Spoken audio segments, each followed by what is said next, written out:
अंबेजोगाईच्या जनतेचं दुर्दैव हे आहे की सत्ता बदल झाली काय न सत्ता नाही बदलली काय, पाण्याचं दुर्भिक्ष जसं प्रत्येक उन्हाळ्यामध्ये होतं आहे त्यापेक्षाही यावर्षी जास्त मोठा पाणी पुरवठ्याचा प्रश्न तयार झाला आणि त्याच्यात पुन्हा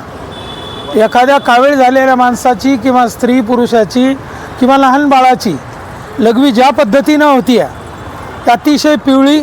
आणि त्याला नारंगी रंगाची रक्तमिश्रित अशा पद्धतीची अशा पाण्याचा रंग अंबाजोगाईनं पहिल्यांदा बघितलेला आहे। आम्ही पाठीमागं दोन महिन्यापूर्वी नगराध्यक्षांची भेट घेतली होती, त्यावेळेला मी हा प्रश्न काढला होता, परंतु त्यांनी जी कारणं सांगितली ती कारणं वीज पुरवठ्याची होती, ती कदाचित खरी असतील, परंतु जी काही उपलब्ध साधन संपत्ती आहे आपल्याकडं किमान पिण्याचं लायक पाणी, पिण्याला लायक पाणी या गोरगरीब जनतेला मिळालं पाहिजे। कुण्या गल्लीमध्ये 10 दिवसाला पाणी येत आहे, कुण्या गल्लीमध्ये 12 दिवसाला पाणी येत आहे आणि सामान्य माणसाला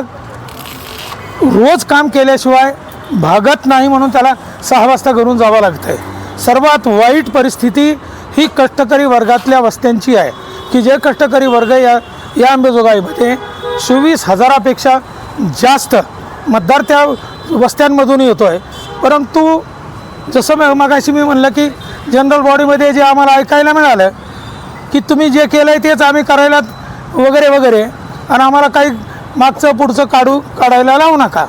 म्हणजे याच्यामध्ये जनता ही होरपळते आणि जनता जी आहे सत्तेला जनतेशी देणं घेणं नाही हे आम्ही पहिल्यापासून सांगतो। मग कुणाचीही सत्ता असू द्या, सत्तेला जनतेशी देणं घेणं नाही, परंतु आता जनताच या अशा